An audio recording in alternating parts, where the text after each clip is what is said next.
from grade 6F. Today, I am going to speak about National Pet Day. National Pet Day is observed on 11th April every year and was launched by Colin Page in 2006.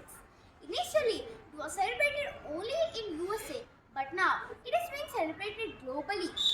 The day is to honor pets for providing happiness and filling our lives with joy, and to appreciate them for their unconditional love and affection towards masters and the family members, and to give them shelter by adopting them from animal agencies. Pets like dogs, cats and birds spread positive vibes. Spending time with pets make a memorable moments. They are very loyal and honest.